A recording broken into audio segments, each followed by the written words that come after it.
they're able to detect breast cancer earlier than a radiologist might. The combination of an educated radiologist and a well-tuned machine learning algorithm is doing really transformative things in terms of early detection of breast cancer. But it goes beyond that. We've got faculty that are basically pulling down all the records for all the ways in which chemicals have been synthesized that have been published in all the literature, and creating these large data sets that allow you to design specific chemicals, specific compounds. So you think about that in the realm of drug discovery. And that's the former provost of MIT, Martin Schmidt, with me back in 2019 in my documentary on AI on technological advancements in healthcare and drug discovery as a result of AI. This week, we present AI, the intelligence revolution, with a fresh perspective.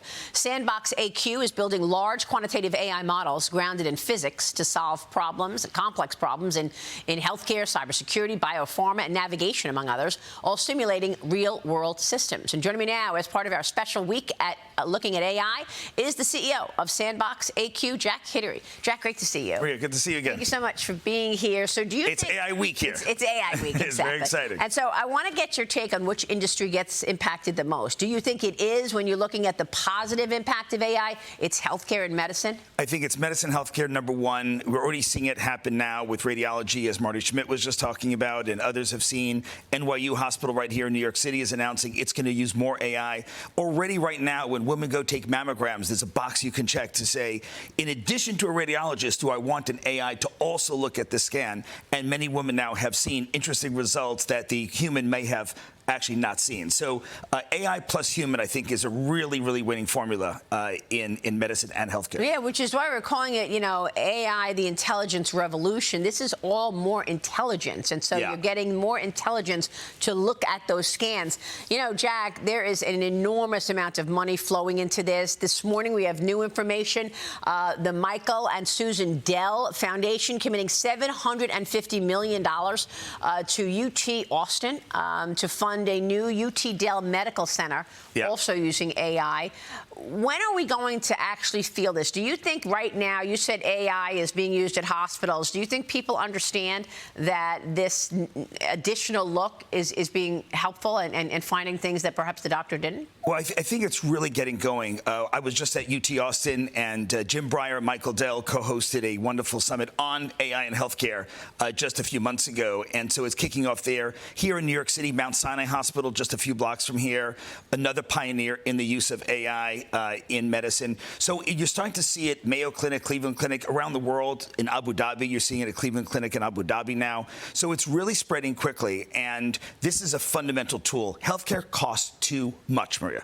It's out of control. $6 trillion of our economy every year in healthcare. We've got to bring those costs down. AI is going to be absolutely critical for that. So, you know, during this week, earlier in the week, we looked at education. We spoke with the CEO and founder of Alpha Schools. You're talking about healthcare and how it's an incredibly positive impact. There are also worries, and there are worries about agentic AI. I asked President Trump about it last week, about, you know, what government's role should be in all of this, if any. Here's what the president said. Watch. Yeah. The worry is that bad actors are actually going to be able to hack into these banks and faster than institutions can actually respond. Do you see this as a systemic threat? Not systemic. We'll work it out. AI is very important. Billions and even trillions of dollars is being invested in our country because of it. It's got some bad aspects. It's got mostly good aspects medically and so many other ways. You'll be finding cures to diseases that you would have never found before. There are a lot of good things, but we have to be careful with it. Like everything else, we have to be careful. So what about that, Jack? Because Betsy Atkins was on this week. She was on yesterday, and she told us about that Anthropic study where you had those 16 AI assistants going rogue, acting, you know, unpredictably. Yeah, well, there's both promise and peril with AI agents. So the good news is AI agents are given more autonomy. They can go do things while we focus on other tasks, and that's great promise for productivity. as others have said, but also there's perils. Because you give it so much autonomy, if a hacker gets in there, you've got a problem. Anthropic recently also came out with Mythos, which is a super powerful way of also now looking at vulnerabilities. Mozilla, one of the most popular browsers all over the internet, found 270 vulnerabilities that they patch now using early access to Mythos. So again, there's both help that comes from AI agents, but also we have to make sure that we look at the ROI. In other words, an agent is using tokens. It's spending money. It costs money to run an agent. How do you know the return on investment of that AI agent? So what we're recommending to big enterprises is definitely use agentic AI. It's here now. You want to use it, but understand both the ROI and also the cybersecurity aspect of using those agents. And that's what David Sachs basically said yesterday when I asked him to respond to Betsy Atkins. But here's what Betsy Atkins raised when talking about agentic AI. Watch.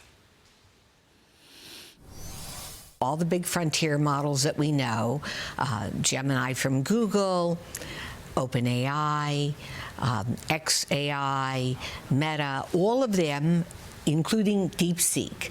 And they did an experiment that posed a threat to the agent. All 16 models behaved the same. Every single one of them went outside of their credentials and permissions, burrowed into systems they were not authorized to get access to. Let's say you're the system administrator that's going to deinstall me, the agent. I find out in your personal emails you're having an affair with the shipping manager. So I blackmail you and I threaten you. And there's a chain of logic where the agent is defending its misalignment, and it's saying, well, what I do is so important to the company, and it's so critical, and is so valuable, that this justifies that I'm reading your personal emails, and I'm blackmailing you. This is a blackmail. This is blackmail from a computer. Yeah. This is definitely, the agents have gone rogue in those cases. And so that's why at SandboxAQ, we'll be launching Active Agent. Active Agent is a platform that can manage all your agents.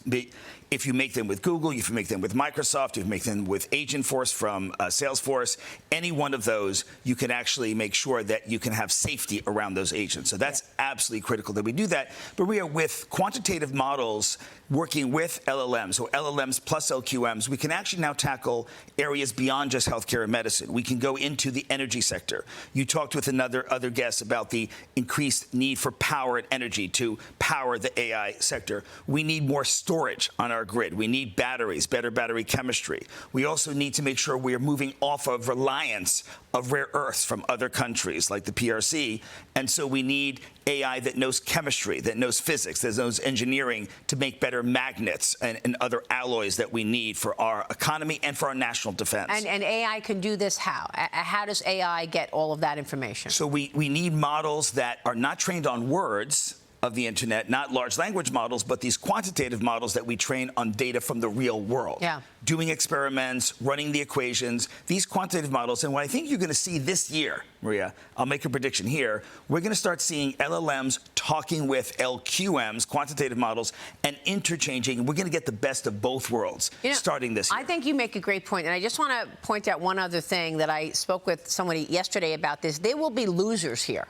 Right? I mean, this is a completely new way of getting information and a new way of using technology to gather all of that information. So it's different than what we were doing in the dot-com boom early days in terms of using the internet. So those companies, are they losers in all of this? The ones that we used to rely on 10 years ago? Exactly. There's two potential big losers in this kind of economy. First, you have the legacy software companies, so companies like SAP and others that we don't see really innovating, right, when it comes to Anthropic Claude, making it so easy to code. I was just visiting a number of companies this week, some customers. They're using Claude to make their own software internally, and they're not going to be licensing as much of the legacy software out there. So I think some of the legacy companies have to really step up. And what's the second one? And the second one is going to be legacy companies in the big traditional industries, automakers, pharma companies. They've got to get on the bandwagon. This is such an important point, I think. I want to talk more about it. In fact, who gets left behind? That's right. In this revolution. Jack, great to get your take. Great Thank to see you. you. All right, Jack Hidary joining us. Stay with us. We'll be right back. You're watching Mornings with Maria live on Fox Business.